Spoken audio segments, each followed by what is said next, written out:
what is that striking thing about Ken that will make me think I want to look at this direction and possibly give him the nod? Today happens to be the 1 week ceremony or celebration of the late Asantehemaa, Nana Kwadwo, and it's happening today in Kumasi. So Honorable Agyapong is also going, and of course those of us who identifies with the Asante lineage and Asante tribe, we are all mourning, and of course the entire nation at large is also mourning. And that explains even the reason why you are in this. Okay, because for a moment I was thinking, hey, what's happening?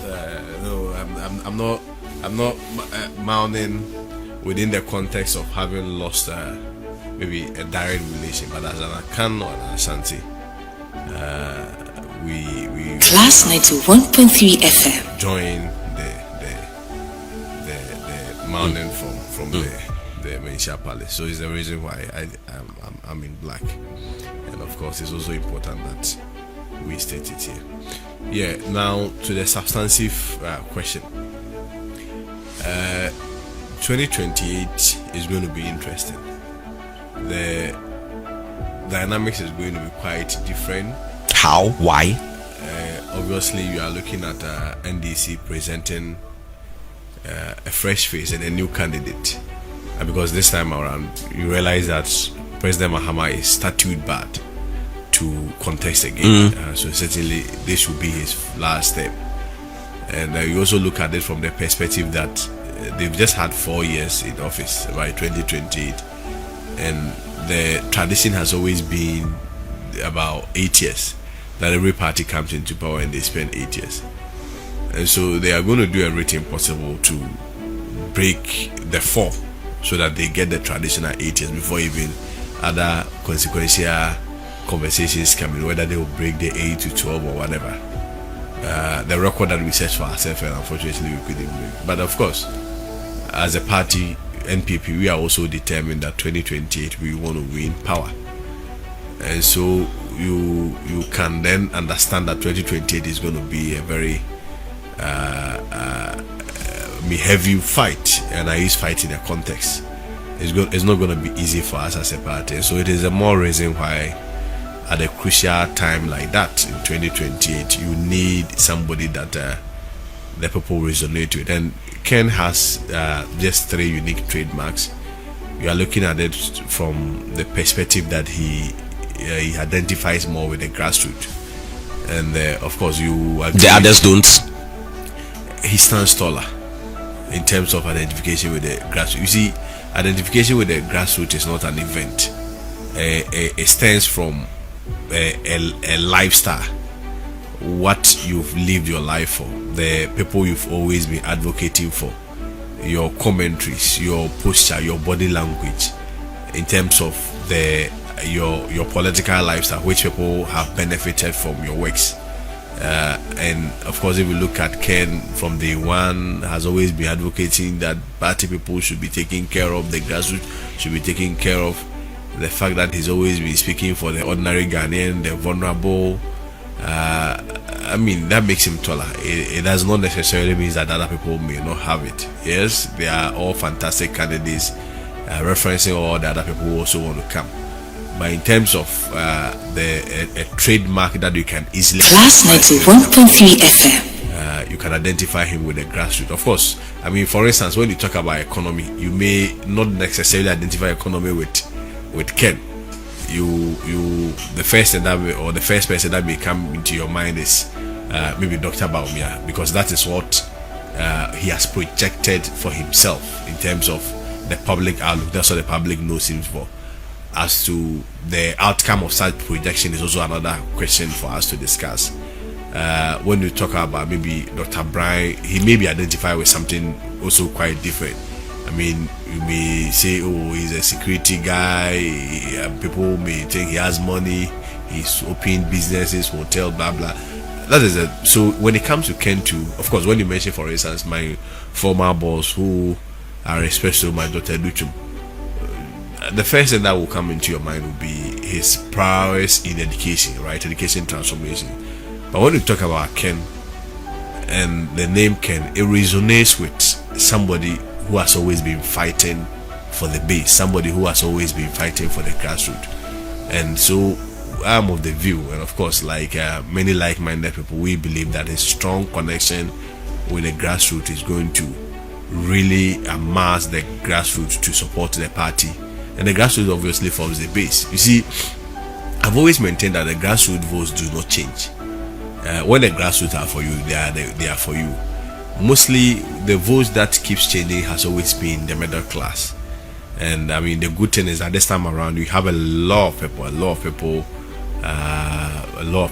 have a lot of professionals, a lot of members of parliament, a lot of the middle class who are also around him. That is also going to draw the middle class votes. So yes, 2028, from that strength, as in being a grassroots man, and of course the fact that those people also identify him with job creation. If you look at the statistics, for instance, across all data from the World Bank, looking at statistics from the Ghana Statistical Service, for instance, if we look at the World Bank and its estimation, for instance, it projects that by 2030 you are looking at about 400 million jobs. That is 400 million job seekers. But unfortunately, those job seekers, the jobs that they may be looking for will not be in existence. Just about 80 million jobs will be in existence. If you want to even narrow it to, let's say, the Ghanaian perspective, for instance, you look at, say, the Ghana Statistical Service. It says that if you take Ghanaians, 100 Ghanaians that are even working, 80% of them are underpaid. You are also looking at Class 91.3 FM higher unemployment rate, and even becomes quite intriguing when you are even looking at, for instance, graduate unemployment. One of the bane of this country has always been on unemployment, and even people who are also employed are also underpaid. So at a crucial time like this, where our major problem also as a country, especially a problem bothering the youth, is unemployment. I've read a lot of researches, I've read a lot of data which suggests that when a batch of national service people complete, it takes a minimum of 50 years.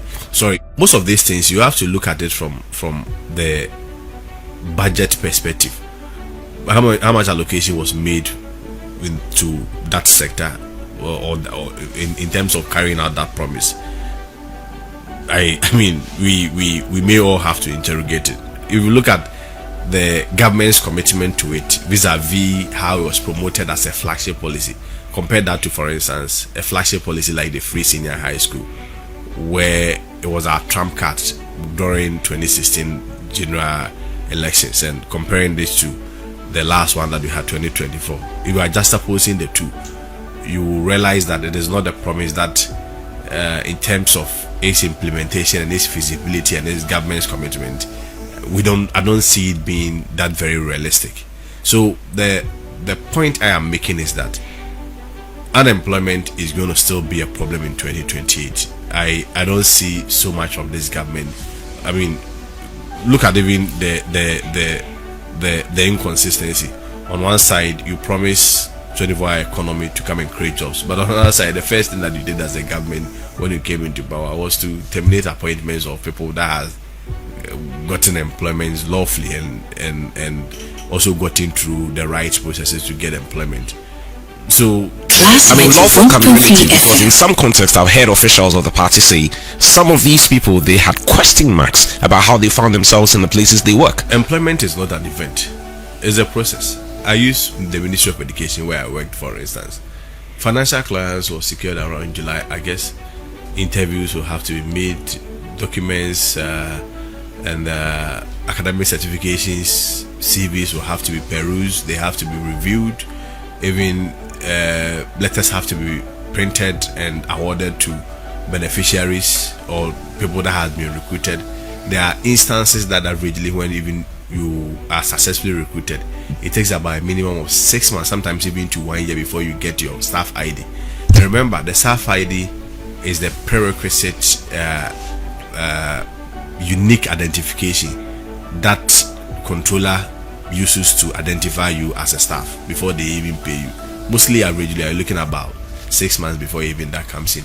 But yes, all these guys, their appointments were terminated. So on all basis they say that in some cases there was no cases. You see, it would be irrational for anybody to say that when you lose an election on the 7th of December, quickly between 7th of December to 7th of January, you engineer a recruitment process and complete it. It will never happen. You are suggesting that has never been the case in our space? It won't even work in a space of 1 month. What are you going to do? Look at, even when we lost the election, people were demoralized, people were being attacked at their various offices, people couldn't even just go into their office. You never heard stories about letters being backdated? You see, backdated when? That's what I'm saying, that when did the process start? When did this process start? The fact that you come and meet an appointment has been made, and that, let's say, letters are on the 5th of August or 7th of August, does not necessarily suggest that the letters were backdated. Backdated to when? When did the process start? That for me is the most important thing. And of course, I mean, the fact that you lose an election does not mean that you cannot. You see, let me take it from this perspective. Before, as a government agency, you can recruit, right? You first of all have to get what we call financial clearance from Ministry of Finance. If you do not get a financial clearance, there is no basis for even going ahead to do the recruitment. I am suggesting to you on this platform that all the recruitments that were done then, every institution had financial clearance predating even the election day. Because if you didn't have financial clearance, on what basis will you proceed with the recruitment process for you who to come and pay? If it had been the case that the directive that came from the Chief of Staff office was that, all the recruitments or all the employment that were awarded, all of them that did not have financial clearance, at the end of the day, you are going to revoke those appointments, I would have sided with them, because I mean, it wouldn't make any reasonable sense to give employment letters to people that the state does not have the capacity in terms of the financial capacity to pay. But in this context, I am giving you an instance of an institution where I worked. If you move to other institutions, people had even worked for 3 years, 4 years, and they were still asked to go. In the context of Ken being the leader of the country at some point, which is what you're leading, what is that thing that would make me think, whether I'm a delegate or when he goes past that process and he ends up leading the party going into elections in 2028, Ken is the man. When we are having a conversation about employment, he's going to come in and create those opportunities for whoever to be pretty much settled in the space in which they operate. I think it's about the life that he's lived even at an individual level. It's all about job creation.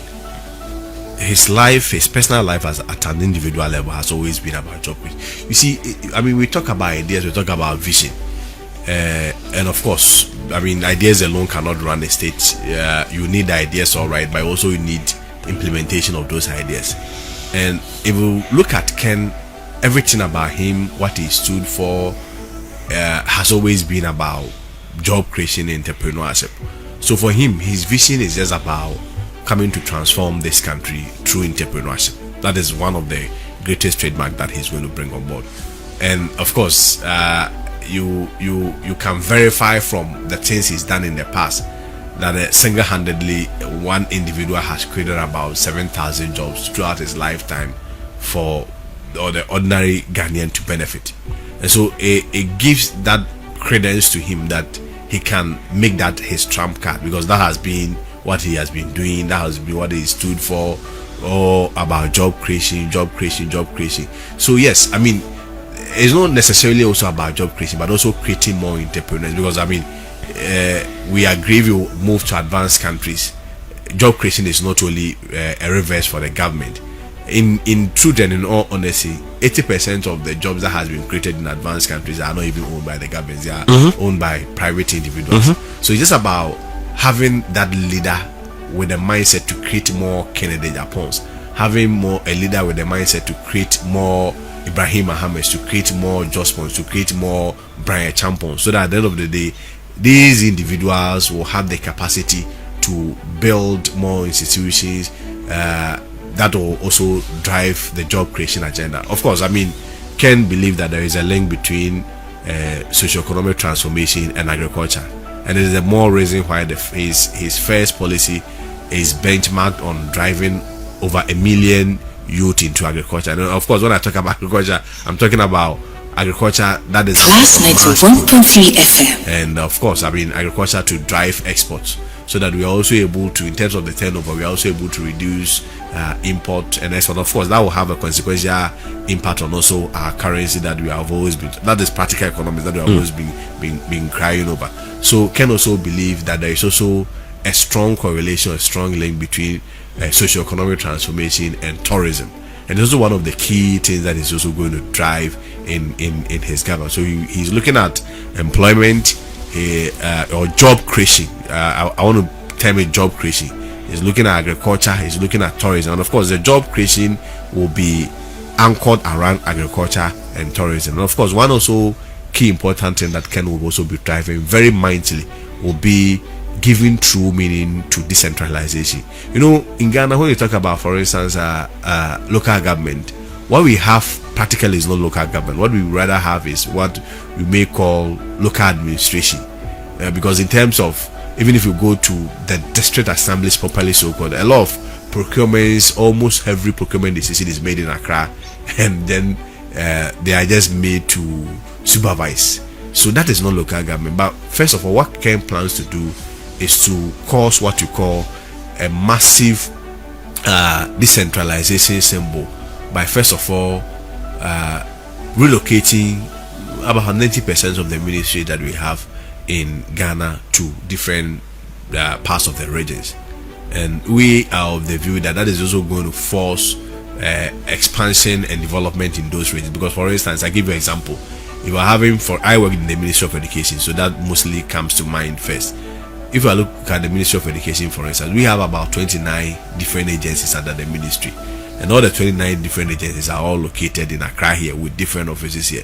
So assuming, say, Ministry of Education is then relocated to, say, Central Region, I mean hypothetically, what essentially means is that the ministry and all its 29 agencies under them are all moving to Central Region. People are going to rent, people are going to build, people who may have to access the Ministry of Education will have to travel to Central Region, not necessarily Accra. They obviously will sleep in hotels, buy food. People, civil servants will live there, their children will live there. They'll be forced to get good schools for them. People will then build schools.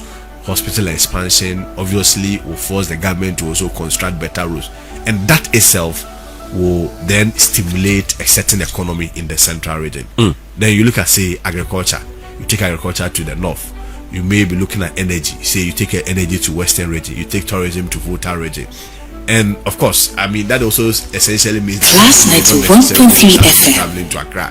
But instead of focusing entirely or wholly on Accra, this time around you have people always moving to Ashanti Region, others moving to the if you need something, for instance, from the Ministry of Agriculture, this time around you'll be compelled to go to the north. Is that not the case? If you are compelled to go to the north, chances are that when you are coming, you buy smoke. Is that not the case? If you buy smoke, certainly you've also provided jobs for other people in the north. So Ken's approach of governance is going to be a common sense approach to solving the problems that we have as a country. And I've always maintained that our problems that we have as a country does not need rocket science mindset to solve it. Our problems are systemic. If we want to list them, if you ask anybody to list the problems in Ghana, you realize that these problems has always been the problems that was inherited by Nkrumah, inherited by Buzia and Co, Champo and Co, right, even to the Fourth Republic. It was the same problem. Even if you look at election analysis and how people lost elections, or governments or parties lost elections in Ghana, it was all based on economy, job creation, corruption, bad rules, health, infrastructure, electricity or power. These are the problems that we have as a country. So our point is that our problems just requires common sense approach. For instance, we talk about the job creation that I spoke about. We have vast lands, right? Look at the Kasaprekwe alone. Kasaprekwe alone imports about $2 billion dollars of ethanol every year. Yeah, one company. That's for even for his Ghanaian market. You are not even looking at the rest of the African continent. But the Ghanaian market alone, he imports about $2 billion. That's money that the whole country goes for from IMF. And the ethanol is just produced from cassava, basic cassava. And cassava alone can give you about 33 byproducts. Cassava alone, if you want to look at the processing chain, cassava alone can give you 33 end products or byproducts. So if you have a president whose mindset is about practical approach to solving problems, that he believes that we have to produce almost everything here, add value to it, invest so much in agriculture. If, for instance, we even become a net exporter of ethanol alone, not even talking about the other products like starch and whatever, ethanol alone, if as a country we want to even invest in ethanol alone and say, look at the land, if we are going to Volta region, we want to take advantage of it, the lands in the north, Class 91.3 FM, focusing that ethanol alone, because if Kasapreko alone can import just $2 billion, it presupposes that if, for instance, we are making a production for just 10 people in the class or category of Kasapreko across the world, that's about $20 billion. And exporting this alone, this country is getting about $20 billion. These look like very fine conversations that I'm sure if he navigates his way past the internal contest, he's going to be pushing a lot strongly. He has to go past over 200,000 people first, and as to whether these policies would sit well with them for them to give him the nod. I see that you've been doing a lot of traveling. When you go and you are propounding these to them, how have they been received? Yeah, so I think it stems from our last performance as a party relative to the general elections, and from the what we are picking on the grounds, especially from the delegates, you realize that they need a change, because we had an election that I'm even coming from leaving the parliamentary level. Interestingly, for instance, I give you some statistics. Do you know that the last election that we had, in 4 regions, MPP do not even have a parliamentary rep? Yes. And these 4 regions, we are looking Upper at East, Upper West. Yes. Volta Uti. Yeah. Yes. And you only have one in Bono. Yeah, you only have one in Savannah. Yes. The number of seats in these 4 regions alone is 53. And in these 53, out of these 53 seats, the MPP has 0. Then you look at also other 5 regions. We are looking at Western North. We are looking at Bono. We are looking at Ahafo and Bono East, and Western North, Bono, Ahafo, Bono East, and Savannah. These are also other 5 regions. You know that out of these other 5 regions, there are 45 parliamentary seats. MPP has only 5 of them. So the cumulative effect is that out of 98 parliamentary seats from 9 regions, the NPP has just 5, and NDC has 93. Is it not on the back of the performance of the party in office at the time? Not necessarily. You see how elections are conducted in this country. When people are coming out, they come out to vote for both the presidential candidate and also the parliamentary candidate. And so when people have doubts or they have reason not to even come and vote for the presidential candidate himself, certainly also going to affect the parliamentary candidate. But I want to answer your question from this perspective.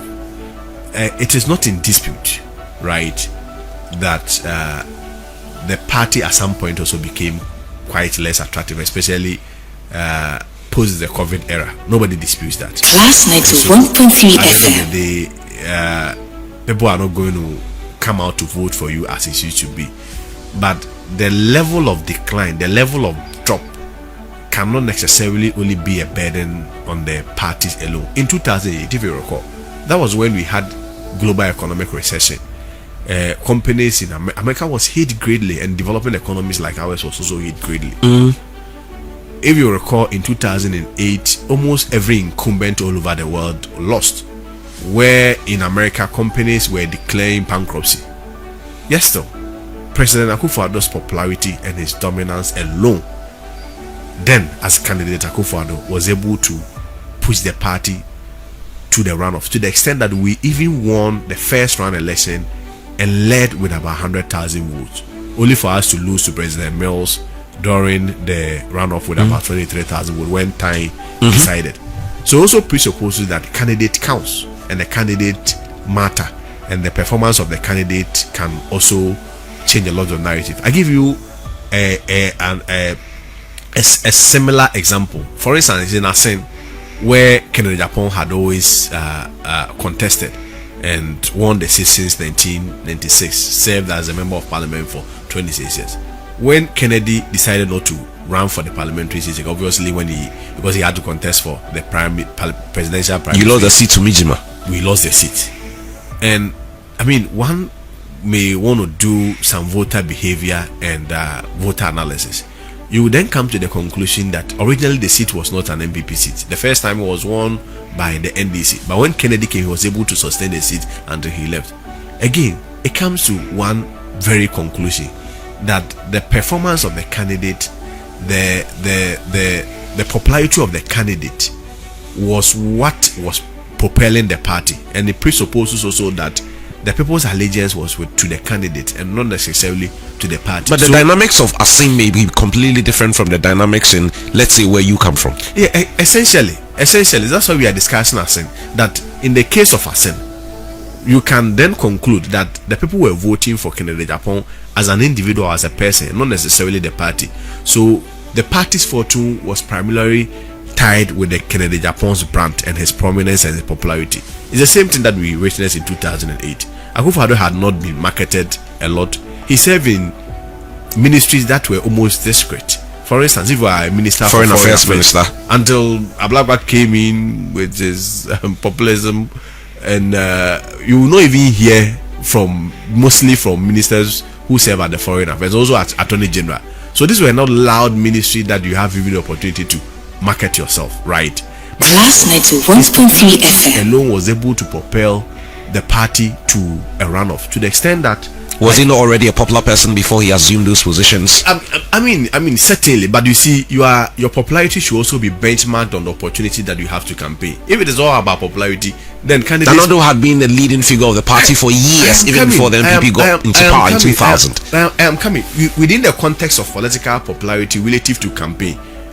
You need a certain platform, right?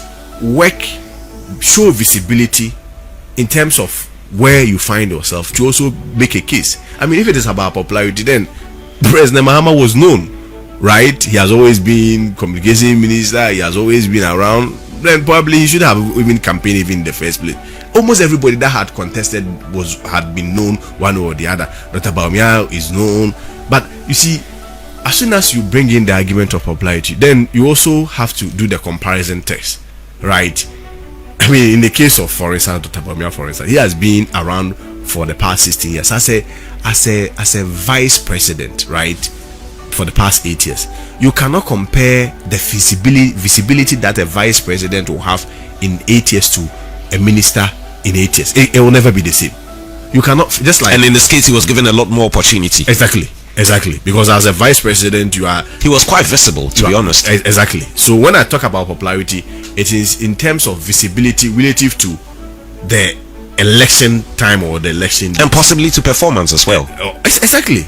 And I mean, that is where I am bringing the conversation to. I mean, the whole thing will arrive at performance, but the point I'm trying to make is that if you compare these two personalities, right, and the votes that they had, you then come to the conclusion that yes, the party matters, but as every point also, the candidate's performance and the candidate's popularity can also be a tool or a trump card to also traject the party into victory. And that was what would you then say that, for example, leading into the election in 2016, one of the positive virtues of Dr. Bawumia, because I mean, whether we like it or not, it's between him and your candidate. One of the positive virtues of him at the time was that in the north, the party appeared to be struggling, and it was because of his work and whatever effort he put in that propelled the party getting a certain number of votes and a certain number of seats in the northern region at the time, culminating in the party's victory in the election 2016. No, you see, in 2016, it was not really about Dr. Bawumia.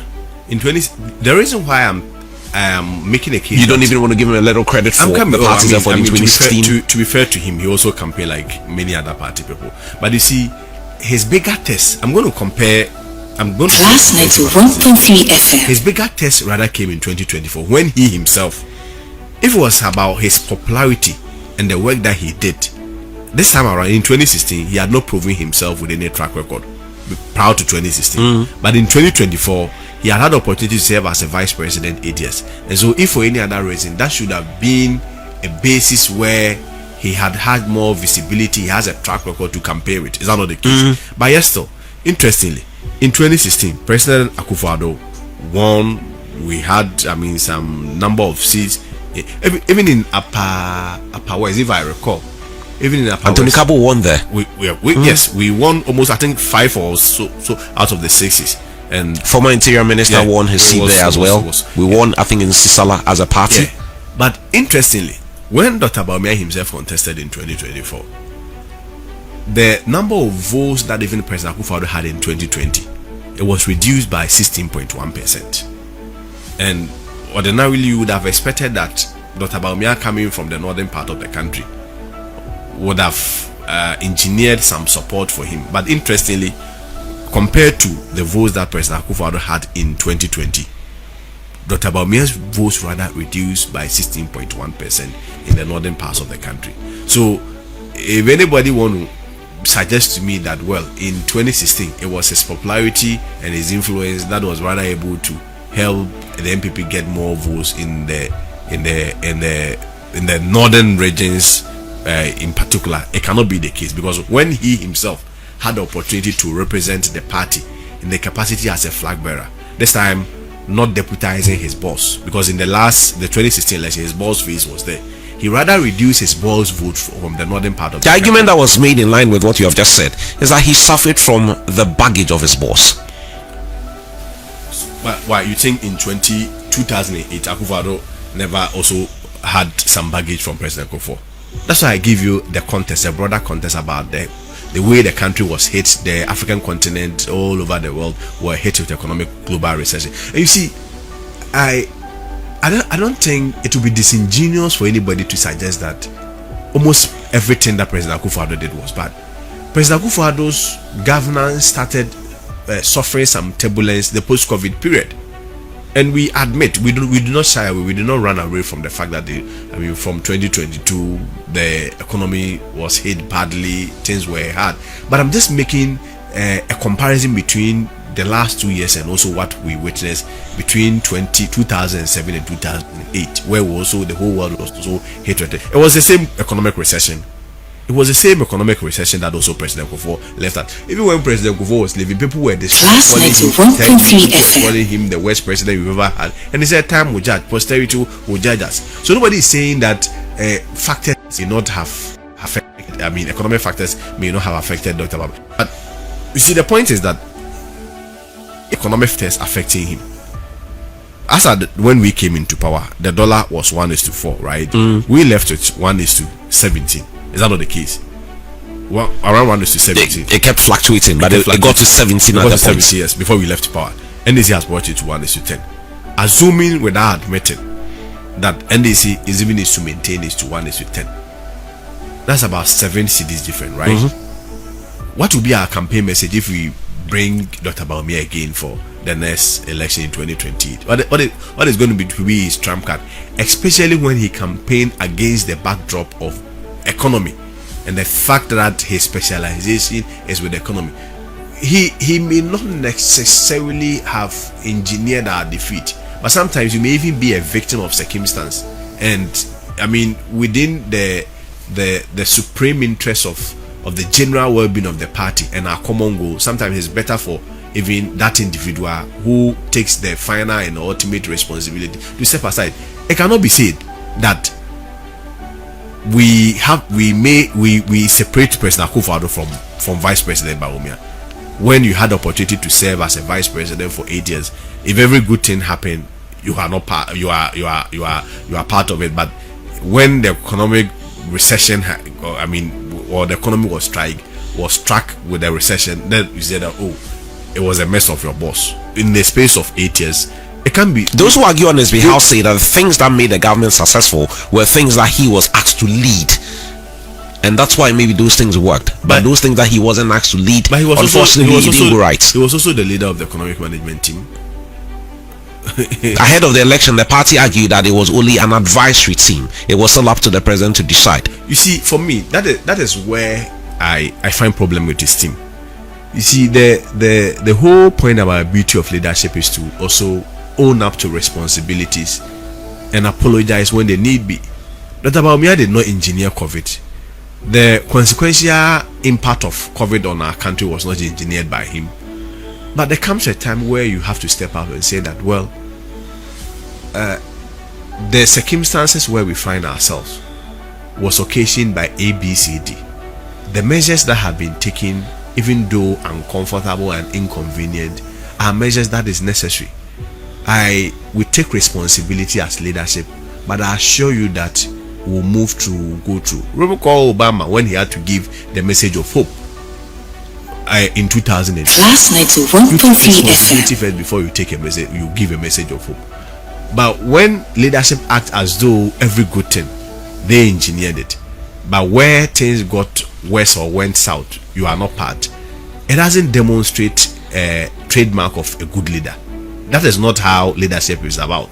Leadership is not about selections of what you want to own up, whether good or bad. You need to demonstrate leadership and look into the people's face that I take responsibility for A, I take responsibility for B, I take responsibility for C, but then give a superior assurance that ultimately we shall overcome. On what basis will you serve with your boss in the capacity as a vice president for 8 good years and say that every bad thing that happened in the governance is your boss but not you?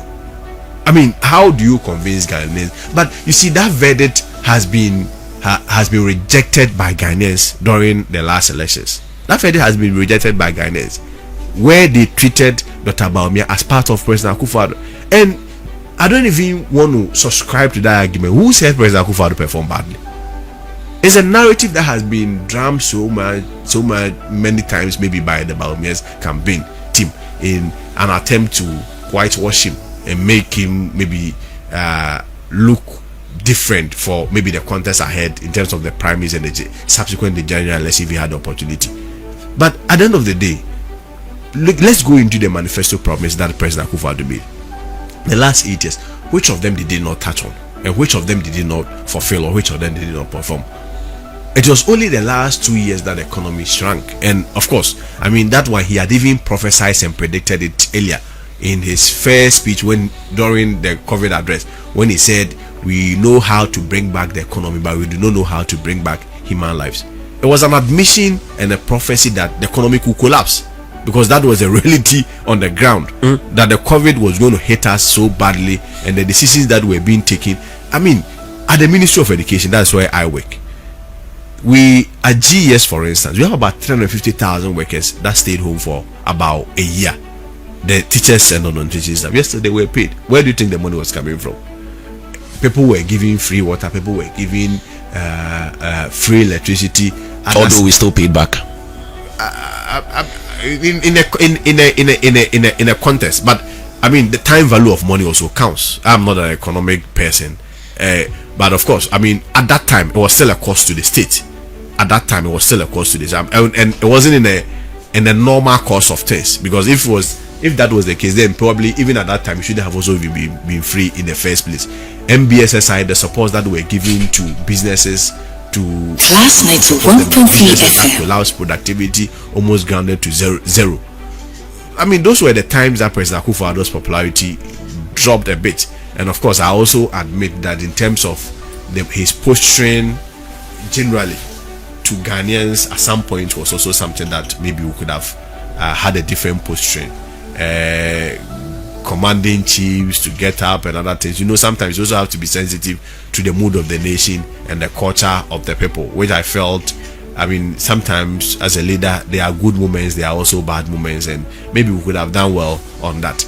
But the whole narrative as though President Akufo-Addo did not perform, and for that matter, Dr. Bawumia was punished for President Akufo-Addo's mess. I do not. For you, see that here. No, I do. This look like enough missiles that you can throw at the 215,000 plus people to, if you like, pretty much get a decision in your favor. But every now and then we wake up to, leading members of your party, people who have been in and around the MPP for as long as I can remember, still throwing their weight behind Dr. Bawumia going into the election next year.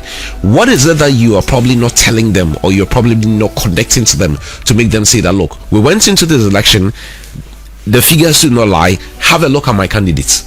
No, you see, their position has been one, and of course they've been advancing one argument, and the argument has been that Dr. Bawumia deserves a second chance, and they argue from the history of the party, except to say that even when they are giving the history of the party, they don't give in absolute terms. You see, the argument has always been that President Akufo-Addo was given opportunity 3 times to run before he became a president.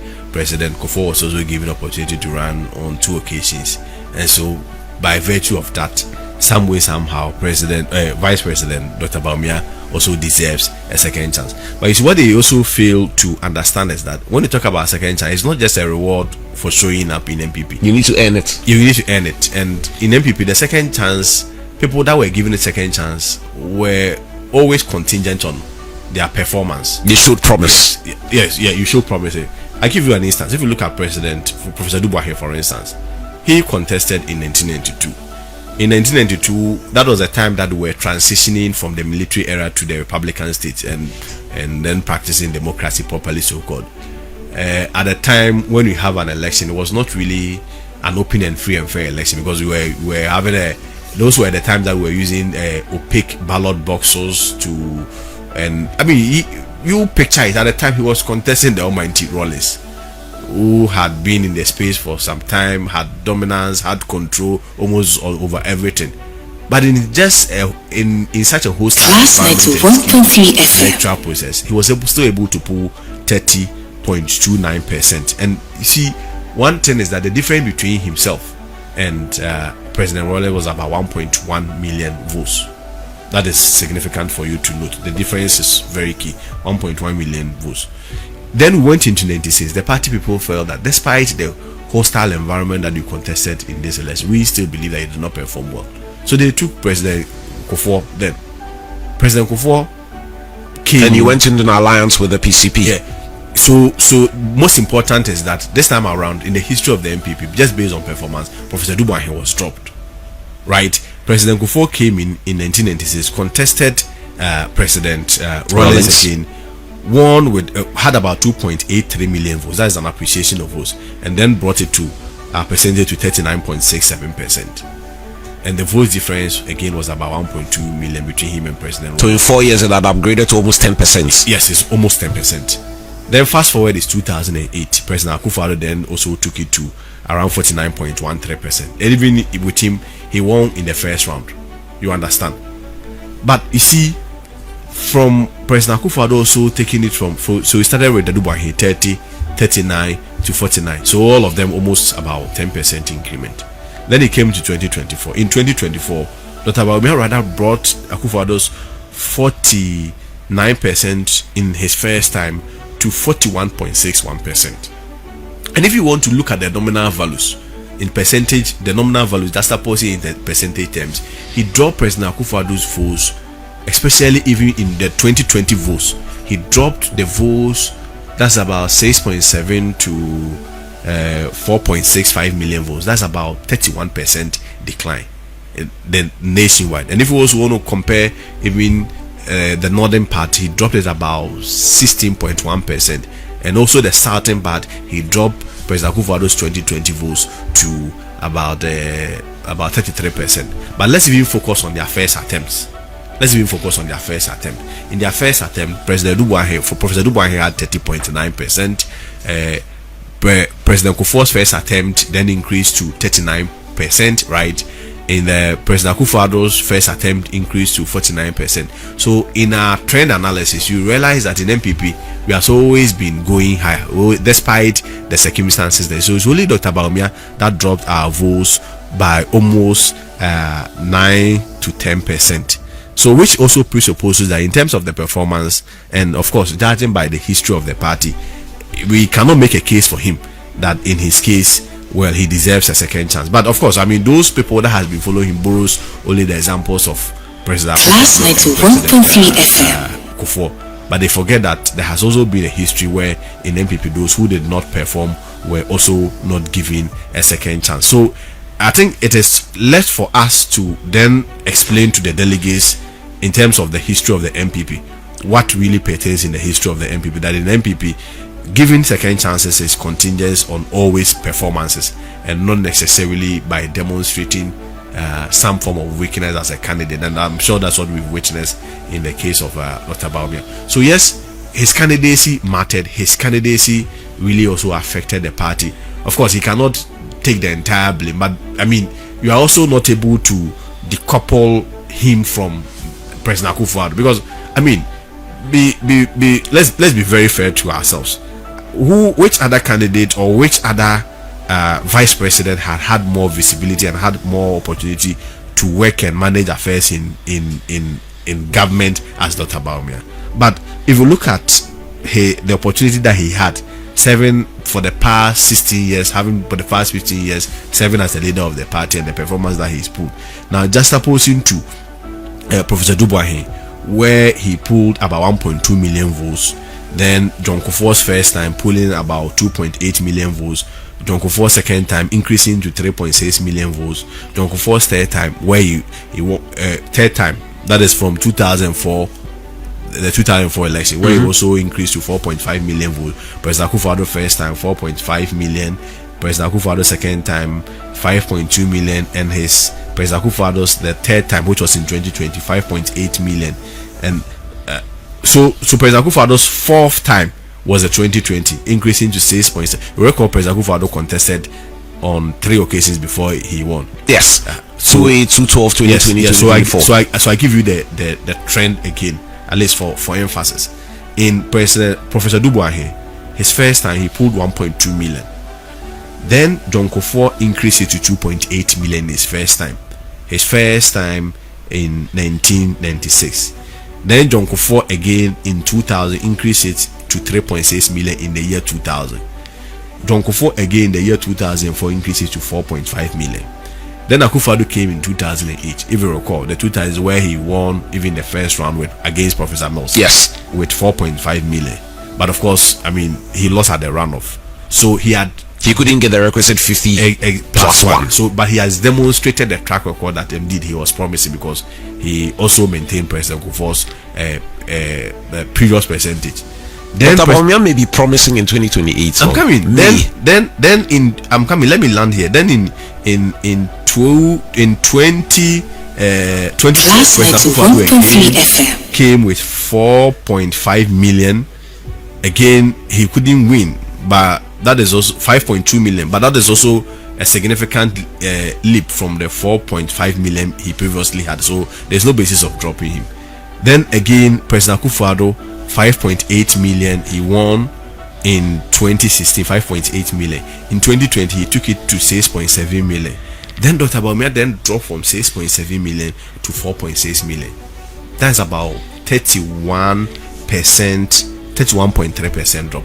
So in this case, and especially with the background I gave you about our parliamentary performances, where out of 98 seats in 9 regions, the party only has 5 representations.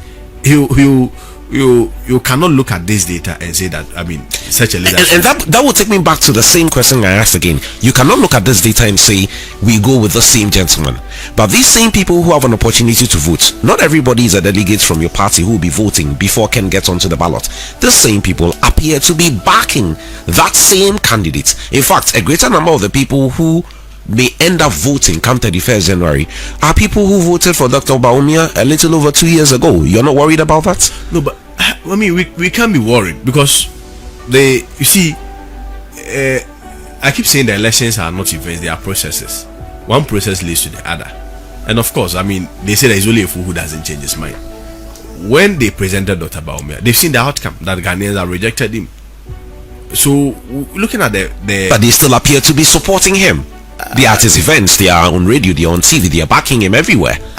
You see, you have to separate the few bourgeoisies from the majority of the voters. The bourgeois are influential, you know that. I agree 100%. But you see, most important thing is that the sovereignty does not reside necessarily in the bourgeoisie. That's a fair point. The sovereignty resides in over 200,000 polling station executives down there, and they have seen the state of the party.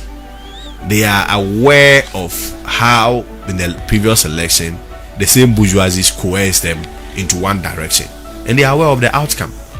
And this time around, if you look at their body language, the comments they are making, you realize that they are determined to make a change. Change is not a change until you change. And I'm not sure they are happy about this outcome. This data that I gave you, they are all aware of it. How this time around, since 1992 till now, we have been having an upward trend, only to have a downward trend this time around. They have come to the conclusion that yes, the bourgeoisie may have their say, but at Class 91.3 FM. It is a more reason why we are going to still appeal to them. I mean, we the Christians, the Bible has been clear that the heart of the king is in the hands of the Lord, and wherever he lies, like the river, is where he turneth it. So we are just going to once again go to them. So we should be paying attention to the battle for endorsements. But those ones are engineered. We call it astroturfing and cosmetic showmanship in politics. Really? Yes, we call it political astroturfing. Let me give you an instance. Recall the last time Dr. Bamia's team paraded that they have about 67 MPs. But in real sense, you are a journalist, and I'm sure you have been interrogating or asking all the critical and deep questions. Look at the evidence that they brought to support the 67. There were just about 26 of them. So the videos do not lie. No, yes, the videos do not lie. And interestingly, now the MPs are not even going for his meetings again, because you don't invite MPs in under the pretext of having discussions with them, only for your guys to then record them and put it out there and create an impression as though they belong to your camp. Belong to your camp. When that happens, it breaks trust and it breaks commitment. Subsequently, was about 230 MMDCs that were allegedly they said were declared their support for Dr. Bawumia. Again, it also came out that was also a hoax. It wasn't true. If you recall, subsequently some of the MMDCs came out to organize a press conference and speak to the public that no, that was not the case. They've not endorsed anyone. And recently, I also heard about the 490 youth organizers, and clearly it appears they are so much interested in always putting out numbers. Maybe the only data and numbers they don't like is on the performance. They were here. They said 490 out of 550 something. And you believe it? I mean, if they wanted to be truthful, they would have put the 490 there. You see, it is not in dispute that they organize some youth organizers. You see, politics is a game of strategy. Recall, we did the same thing in 2024. Ghanaians were warning us that the grounds are not good, we are not happy, things are bad. Listen to us, listen to our plight, hear our plight. But it was the same strategy, busing people to events, to rallies, dancing to Kim Palute's song. And what happened?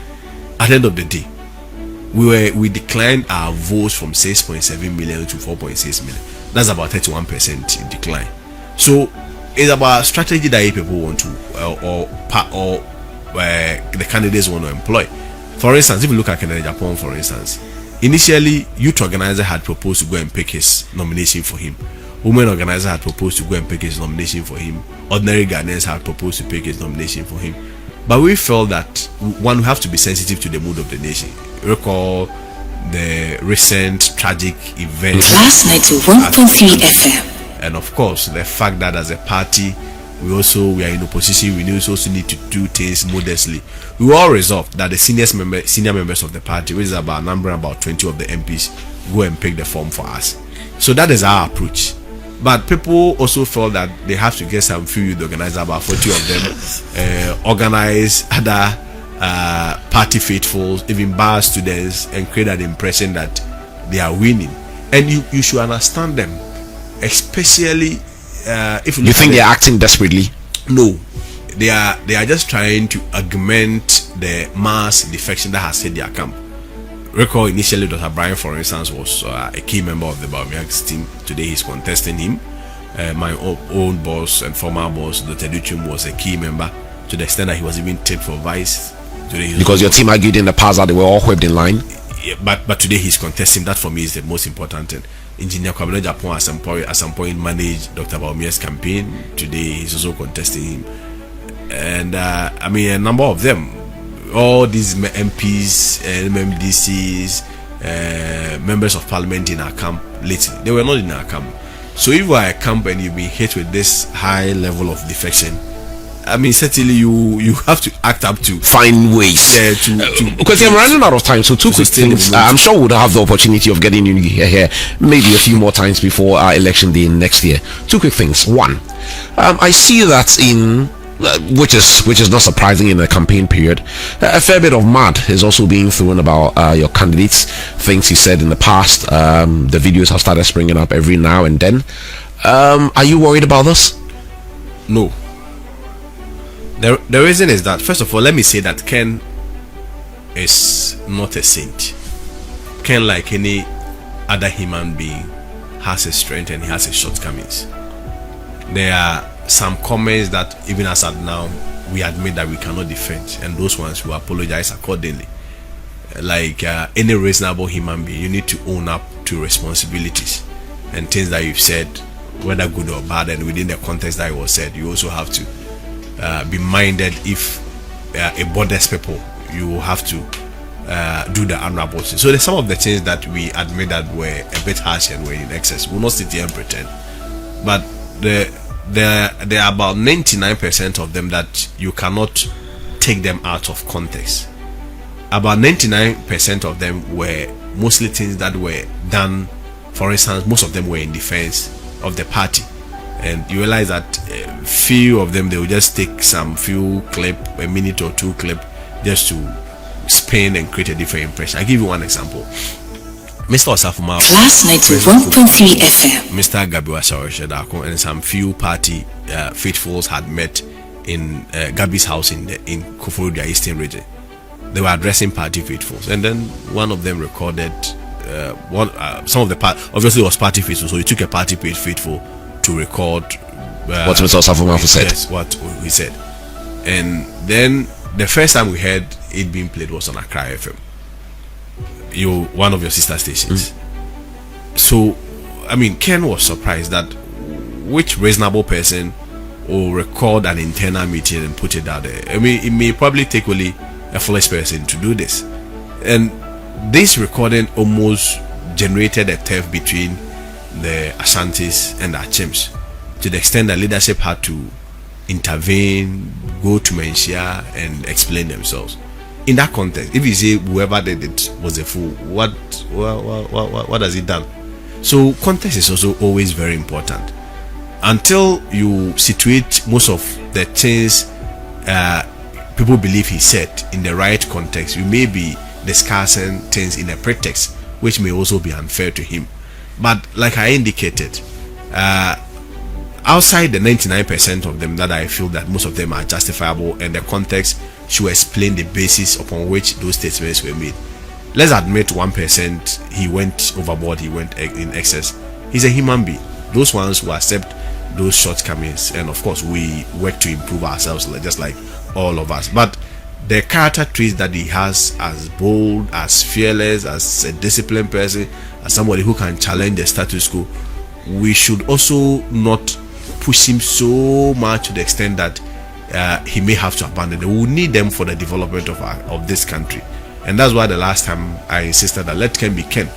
Let he be who he is in that aura and in that positive light, so that we'll be able to explore those strengths of him rather than focusing on the few weaknesses. Fair point. To be able to develop our Because finally, have you thought of losing? Elections have two outcomes. Is either you win or you lose. Ultimately, we are hoping to win. We will continue to engage the kingmakers. The kingmakers. If you lose, you accept fairly? Why not? I mean, elections have two outcomes, but with this current election, I do not think we'll lose. I will be very surprised if we lose, because Ken's loss will be a soft way of saying that the party don't want to come to power in 2028 or even 2032. Do you know the reason? It took President Mahama about 8 years to come back and cancel the 1 million votes difference that he had between himself and President Kwadwo, right? So if Plus 91.3 FM. to offset the 1 million votes, and it will take a lot more to offset it should be taking 1.67 about million votes. 15 to 16 years to offset 1.7 million. And you can't be in opposition for can't that be in long. opposition for long. So